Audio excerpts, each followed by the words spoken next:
My ma akwaba and found Bragan and Sam TVGH so what friend me Addo searching. Ebusiafo Nana Eje Eka NPP communication team no ho e wo Ashanti region. Na otrese ne na no Akuffo Adum Ashanti region Kumasi. Na obia no square nim. Wa woni medum bia woni se ho e business center. Stores akesi na Adum na wo. No bia no square nim generator esi ho. Now, Omhuna Neje and almost started some more part. His Excellency, former Vice President Dr. Baumiacho, NNP Fufunas, one for one into one single Kwankotwaba. Now, when you saw my penda that Muhammad do so de a yonani di. Now, communes walk out in the fia, walk in homework in your bed in Kakania name when any puda. Then so I feel that they can't came was a Ashanti region in Yasam Kutwa. Light would do 15 hours, now was on 5 minutes. And Ashanti region was a biacon when he pan, a biacon when he. And I was there. We cried naked to him, Munyu who should cry. More are yet to come. Now, Yentians about the lady at the Eturia. Meba Namiti a minium jeep. No Kakuma would force him. Mr. The regional minister could share woman. Yeah, I think so. Unim. Dr. Cash, I don't know. In Crofom goo Kuma would cool. ANDC4. How? Omuti is soon and a goo a Kuma wood. How? Ye banner is this one a Kumasino. No whom so mucha a movies a hodo. No Kuma wood china and so. Dr. Cash, your Muhammad did doom so the goo a Kuma wood a Jumakuno. And Obien who bet me a challenge it. And Kuma would phone him. Made a minim and I'm busy as a house. It's doom so no, and would the goo Kuma wood for Juma. Because no moon young can put the Juma, it cat a yes. Oh, okay. It will be the likes of a year miracles film. And is it Bentum? One producers Akazaka Justin Bentum. Who be so woman? On my catcher say yes. Doom so and the goo a year Jumano a year between 2012 to 2016. In the regional minister of Goshio, dear no catcher woman. Regional minister Goshio, my semi ya woman say. And Kanyani send doom. Dr. Cash, the tia messai mene me share mata de bo modern sea from wedum nante majestically and na medum no.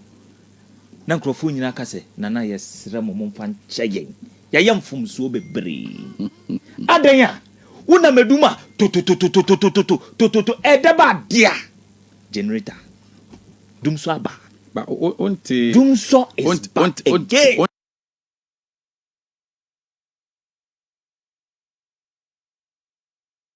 Ojiano say ni pan na wasabu so no mu.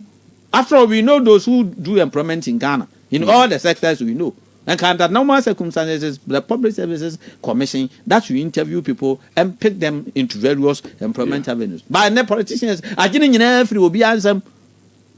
Drew baby, won't GS GS, your friend is saying GS cancer. For about 4 years, won't say cancer could be all. No more I support to.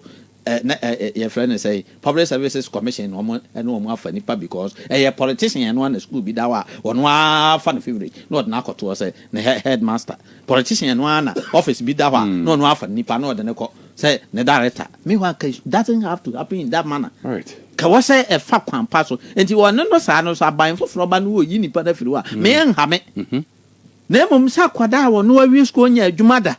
Na first time employment no one woni mo hwe ne afa no na ne tira ankoye ye fa no after December 7 na say no nko to revoke an appointment there say nya be a budgetary constraint ana na budgetary constraint kra enkwala afi no ko kira de okoye please okoye nes na katua yes nya obeka kira say budgetary constraint wo politician no boso me ye bon ho kase no akora na katua 2005 3000 nti na obeka kira say budgetary constraint nti wo pam. Say beer, say appointment no was shrouded in some secrecy. Family free loophole no be beba na obi. Family free obesa abie portal na kaso ansa nko apply na. Nti ya si ebetimi accommodate nipa kakra no a. Adenti na mo nya adwuma na mo nso mo abai afi mo nso mo ahwe kwan am befa so a opportunity create am nso mo afa mo nkrofo achim. Ade enim se sa na mo ye. ɛna ɔman no so ɔbɛka sɛ atɔn ama NDC ne MPP enti kyɛ sɛ de obi aba de ɔbɛyɛ ano no na obi a yɛafa no adwuma no so revoke no appointment sɛbe wo frɛ so fosu kwaakye so wo nua kuma wo mu anka bɛyɛ ɔde wo nua kuma wie na ɛsɛn watena fie na afei ne afa no wo sɛ yɛ mayi n'akyi ɛbɛyɛ ɔde nti ɛhɔ deɛ mefiri sɛ yɛhwɛ ne yie ne yɛyɛ no on individual basis a ɛbɛboa Dr. Mdas Mr. Obi the message about say Dr. Cash, good afternoon. Please, can you play the audio of the president when he was handing over the envelope? Because I saw that the envelope was not sealed. We say Mr.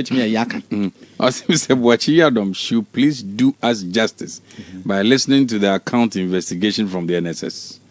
Okay, all right. Also, investigation. Investigation nipa 180 something thousand 90 something thousand goods into being a veggie goods to Canada. I don't know if at the end of the day say your head count you and the finance minister no name their organ. That is my question. In the finance minister no name the organ. Your head count who figure and son your head count saying actual figure. Finance minister doesn't. He's not an illiterate. And you know him say the person should spare us his question. So you know him so to escape. Now based on that, obisu the mess. Okay, or say Dr. Cash. Or say these ghost names issues are in all the sectors. Or say I can confidently say that if you go to the teachers, Zoom Lion, teachers, Zoom Lion, NSS, and etc. Omo who be brave. Na ban say ombe head counter. No much that from a phrase here, not goes for ning na ba. From head counter and not goes for nice. Dr. Cash, oh yes. Oh, mommy, how many minutes? Said the about Simon watching. Why? More time na mommy na. Akoya what him in Dr. Cash. Yeah. But your position who you are. Yeah. Na sefo mo te Ghana mu se yen yesofo no de ye best kamu members no aju mu sika de ye wi a se ne hu se ba bi e benye sika mo e ya ban mu ntia wo se san de ni kire politics mu na ye san ba yiwe wura mpanifo no ana sabi ye nuanom politicians no so ehu se mo members nti omo de o madwen so ana mudu madwen wura politicians ni mu ana mudidi ana mudi adwen kase enti se no makoye se mumudi yie na Ghana hikura anyi masem saso fo na mu ye san kwasa campaign no omu na adwin na se omu nya do mbedi nne na party na fense Ghana emabu enne owusu bempedi yie nne or the private jet na Ghana ni benye de sike to enidi nyi sike nko school a onfa ho owi a na obija monte se meme ye nya minipa wo ye nya me aboa bika kirewo owi a na obija monte meme ye nya minipa wo ye nya me aboa. I'm telling you. And they can so musu. Shamania on phone. Ni na ye mon kwasi preaching.